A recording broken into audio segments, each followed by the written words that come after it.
오늘 우리에게 주신 하나님의 말씀은 시편 78편 56절에서 72절까지 말씀입니다.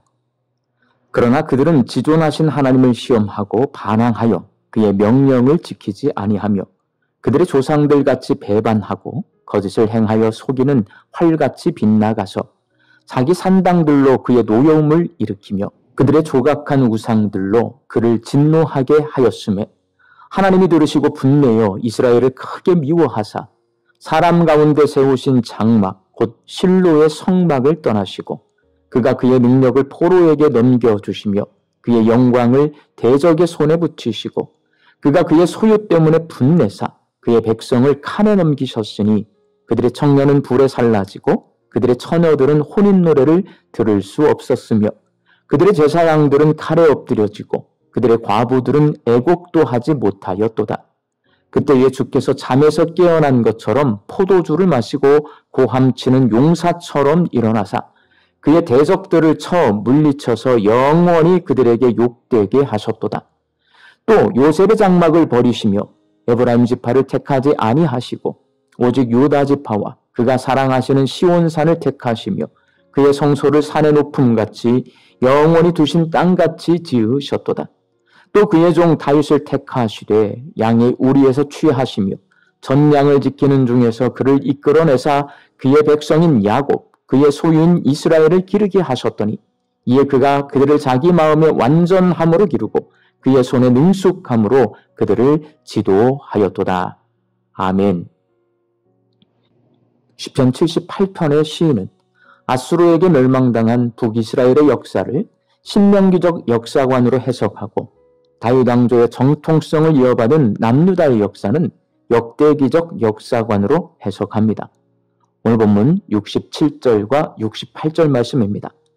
또 요셉의 장막을 버리시며 에브라임 지파를 택하지 아니하시고 오직 유다 지파와 그가 사랑하시는 시온산을 택하시며 에브라임 지파는 북이스라엘을 지칭하는 말이고 유다 지파는 남유다를 지칭하는 말입니다.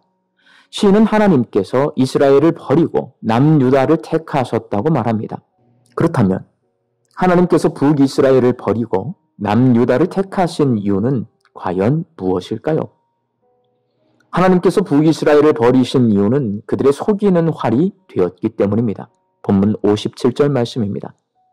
그들의 조상들같이 배반하고 거짓을 행하여 속이는 활같이 빗나가서 속이는 활은 궁수가 쏜 대로 날아가지 않는 활이라는 말입니다. 그래서 활이 속이는 이유는 두 가지입니다. 먼저 줄이 느슨해진 경우입니다. 그러면 활을 제대로 쏠 수 없습니다. 이는 하나님을 향한 사랑이 느슨해졌다는 말입니다. 하나님을 향한 사랑이 느슨해지면 하나님 대신 우상을 섬기게 되어 있습니다. 그리고 활이 속이는 이유는 활 자체가 휜 경우입니다. 활이 휘면 화살이 반듯하게 날아가지 않고 비뚤어져 날아가 관역에서 벗어나게 되어 있습니다. 활이 휘었다는 것은 하나님을 향한 마음이 이전 같지 않고 비뚤어졌다는 말입니다. 그래서 화살이 우상에게 가서 꽂힙니다. 오늘 본문 58절 말씀입니다. 자기 산당들로 그의 노여움을 일으키며 그들의 조각한 우상들로 그를 진노하게 하였으며 북이스라엘은 우상 숭배와 산당으로 가득했습니다.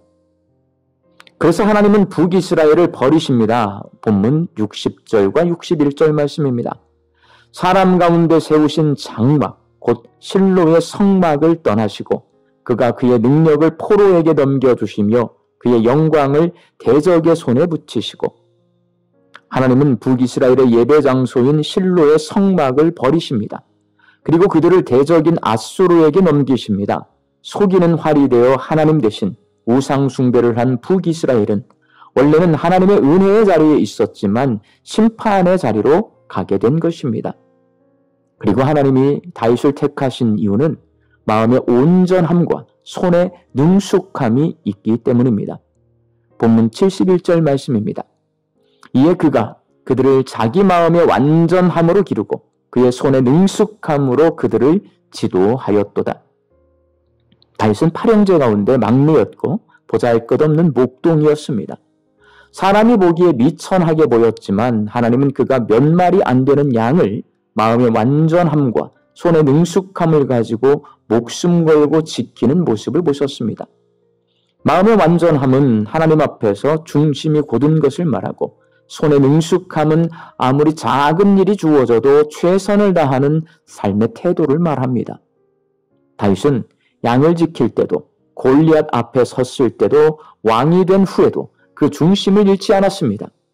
하나님은 이런 사람을 쓰십니다. 하나님은 스펙이 아니라 태도를 보십니다.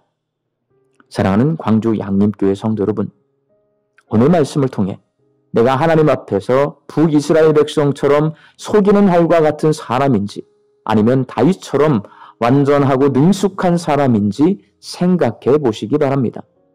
하나님은 태도를 보십니다. 사람들 눈에 열심히 신앙생활하는 것처럼 보일지라도 하나님이 보시기에 속이는 활과 같은 사람을 하나님은 기뻐하지 않습니다. 하나님은 다윗과 같이 완전하고 능숙한 사람을 기뻐하십니다. 다윗은 이로 형이 7명이나 있었습니다. 그런데 아버지 이새는 막내인 다윗에게 양치는 일을 맡겼습니다. 그럼 다윗이 기른 그 양은 나중에 막내인 다윗에게 주어질까요? 큰아들에게 주어질까요? 다윗이 기른 양들은 자기 것이 아니라 그의 형들의 것입니다. 그럼에도 불구하고 다윗은 아버지에게 불만을 품지 않고 아버지를 사랑하고 존경하는 마음을 가지고 양을 돌봤고, 양치는 전문가가 될 정도로 열심히 최선을 다해 양을 돌봤습니다. 마음이 완전하고 그 손이 능숙한 사람이었습니다. 우리 광주 양림교회 성도들이 아버지이신 하나님을 다윗처럼 사랑하고 경외할 수 있기를 바랍니다. 하나님께서 내게 주신 사명을 다윗처럼 최선을 다해 감당하시기를 바랍니다.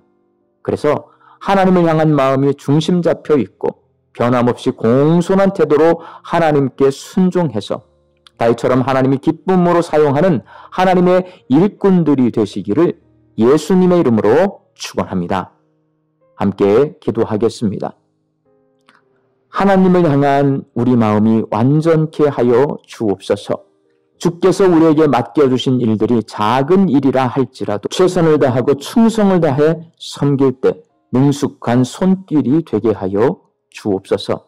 그래서 부족하고 연약하지만 다윗처럼 하나님이 기쁨으로 사용하는 하나님의 일꾼으로 살게 하여 주옵소서. 말씀 듣고 세상을 향해 나아갑니다. 우리 광주 양림교회 성도들이 이 하루도 하나님 주시는 일용할 양식을 풍성히 거두게 하여 주옵소서. 이 장마철에 안전하고 건강하게 살게 하여 주옵소서. 흩어져 살고 있는 내 가족과 자녀들을 위하여 간절히 기도합니다.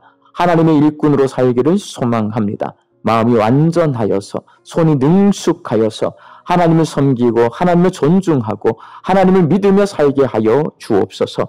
육신 연약하여 손앗기를 간구하는 환우들이 있습니다. 불쌍히 여겨주시어서 예수 그리스도의 능력으로 치유함을 얻게 하여 주시고, 오랜 시간 침상에 누워 계시는 장기 환우들과 어르신들이 천국 소망 붙들고 오늘 이 하루를 살게 하여 주옵시며, 애쓰고 힘써서 돌보는 가족들 위해 새 힘을 더하여 주옵소서. 예수님의 이름으로 기도하옵나이다. 아멘.